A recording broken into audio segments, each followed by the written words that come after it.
ನಮಸ್ಕಾರ ವೀಕ್ಷಕರು, ಈ ವಿಡಿಯೋದಲ್ಲಿ ಬಹಳ ಮುಖ್ಯವಾಗಿರೋ ಅಪ್ಡೇಟ್ ನೀಡಲು ಹೋಗ್ತಾ ಇದ್ದೇನೆ. ಮೊದಲನೇ ಅಪ್ಡೇಟ್ ಏನಪ್ಪಾ ಅಂದ್ರೆ ಸ್ಪಾಟ್ ರ್ಯಾಂಕಿಂಗ್ ಆಲ್ರೆಡಿ ಅಂದ್ರೆ ಬಿಟ್ಟಿರುವಂತದ್ದು ನಿನ್ನೆ ಲೇಟ್ ನೈಟ್ ರಿಸಲ್ಟ್ ಬಂದಿದೆ.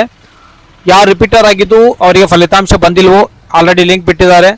ವಿಡಿಯೋದ ಕಮೆಂಟ್ ಸೆಕ್ಷನ್ ಅಲ್ಲಿ ಚಾನಲ್ ಲಿಂಕ್ ಇರುತ್ತೆ, ಜಾಯ್ನ್ ಆಗಿ ವಾಟ್ಸ್ಆಪ್ ಚಾನಲ್ಗೆ, ಅಲ್ಲಿ ನಿಮಗೆ ಲಿಂಕ್ ಅವೈಲೇಬಲ್ ಆಗುತ್ತೆ ಅಥವಾ ಅಫಿಷಿಯಲ್ ವೆಬ್ಸೈಟ್ಗೆ ವಿಸಿಟ್ ಮಾಡಿ ಸಹ ನೀವು ಪಡ್ಕೊಳ್ಬಹುದು.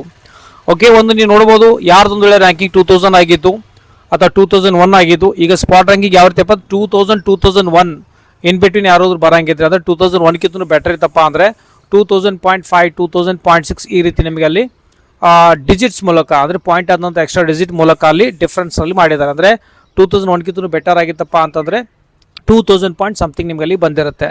ಓಕೆ, ಇದು ಮೊದಲನೇ ಸಲ ಈ ರೀತಿ ಇಂಟ್ರೊಡ್ಯೂಸ್ ಮಾಡೋದು. ಇಲ್ಲಪ್ಪ ಅಂತಂದ್ರೆ GF ಅಂತ ಈ ರೀತಿ ಕೋಡ್ ಯೂಸ್ ಮಾಡ್ತಾ ಇದ್ರು. ಓಕೆ, ಸೊ ಕ್ಲಿಯರ್ ಆಯ್ತು ಅನ್ಕೋತಾ ಇದ್ದೀನಿ. ಸ್ಪಾಟ್ ರ್ಯಾಂಕಿಂಗ್ ನಿಂದ ಯಾವುದೇ ರೀತಿ ಮೊದಲು ಪಡ್ಕೊಂಡಿರುವಂತಹ ವಿದ್ಯಾರ್ಥಿಗಳ ರ್ಯಾಂಕಲ್ಲಿ ಏನೋ ಬದಲಾವಣೆ ಆಗಿರೋದಿಲ್ಲ.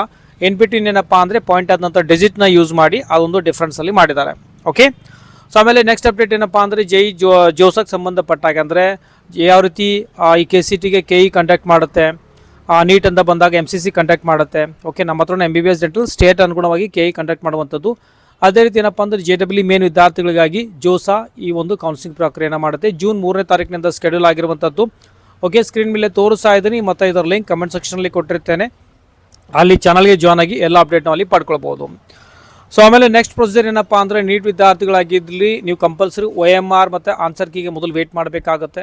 ಸೊ ಅದಾದ ನಂತರ ನಿಮಗೆ ಫೈನಲ್ ರಿಸಲ್ಟ್ ಬಿಡ್ತಾರೆ. ಫೈನಲ್ ರಿಸಲ್ಟ್ ಬಿಟ್ಟ ನಂತರ KEನಲ್ಲಿ ಅಂದರೆ ಸ್ಟೇಟ್ ಗೌರ್ಮೆಂಟ್ ಎಂಟರ್ ನಿಮಗೆ ಈ ಒಂದು ರಿಜಿಸ್ಟರ್ ನಂಬರ್ ಮೂಲಕ ಅಂದರೆ ನೀಟ್ ರೋಲ್ ನಂಬರ್ನ ಹಾಕಿ ಅಲ್ಲಿ ಮಾರ್ಕ್ಸ್ ಎಂಟ್ರಿ ಮಾಡುವಂಥ ಪ್ರಕ್ರಿಯೆ ನಡೆಯುತ್ತದೆ.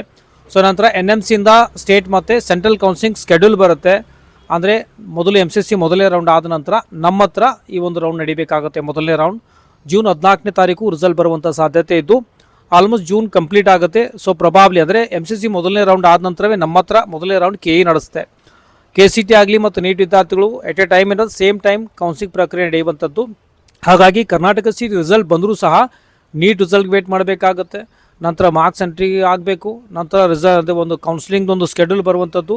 MCC ಮೊದಲನೇ ರೌಂಡ್ ಆದ ನಂತರವೇ ನಮ್ಮ ಹತ್ರ KE ಮೊದಲನೇ ರೌಂಡ್ ಆಗುತ್ತೆ. KE ಈ ಒಂದು KCT ಆಗಿರ್ಬೋದು ನೀಟ್ ಸಂಬಂಧಪಟ್ಟಂಗೆ ಕೌನ್ಸಿಲಿಂಗ್ ಪ್ರಕ್ರಿಯೆ ಮಾಡುತ್ತೆ. ಸೊ ಟೋಟಲಿ ನನ್ನ ಮಟ್ಟಿಗೆ ಜುಲೈ 15ನೇ ತಾರೀಕು ಮಿನಿಮಮ್ ಹೋಗುತ್ತೆ. ಅಂದರೆ ಜೂನ್ ಅಲ್ಲ, ನೆಕ್ಸ್ಟ್ ಆಲ್ಮೋಸ್ಟ್ ಅಲ್ಲಿ ನಿಮಗೆ ಜುಲೈ 15ನೇ ತಾರೀಕುವರೆಗೂ ರಿಸಲ್ಟ್ ಅಂದರೆ ಈ ಒಂದು ಪ್ರಕ್ರಿಯೆ ಅಂದರೆ ಕೌನ್ಸಿಲಿಂಗ್ ಪ್ರಕ್ರಿಯೆ ನಡೆಯುತ್ತೆ. ಯಾಕಂದರೆ ಇನ್ನೂ ರಿಸಲ್ಟ್ ಬರಬೇಕು, ಆಮೇಲೆ ಸ್ಕೆಡ್ಯೂಲ್ ನಂತರ MCC ಮೊದಲನೇ ರೌಂಡ್ ಕಂಪ್ಲೀಟ್ ಆಗಬೇಕು, ನಂತರ ನಮ್ಮ ಹತ್ರನೇ ಸ್ಟಾರ್ಟ್ ಆಗುತ್ತೆ. ಓಕೆ, ಬಟ್ ಏನೇ ಅಪ್ಡೇಟ್ ಬಂದರೂ ಸಹ ನಿಮಗೆ ಅಪ್ ಟು ಅಡ್ಮಿಷನ್ ಆಗುವವರೆಗೂ ಅಂದರೆ ಕೌನ್ಸಿಲಿಂಗ್ ಪ್ರಕ್ರಿಯೆ ಮುಗಿಯುವವರೆಗೂ ನಾನು ನಿಮಗೆ ಅಪ್ಡೇಟ್ ನೀಡ್ತಾ ಇರ್ತೇನೆ.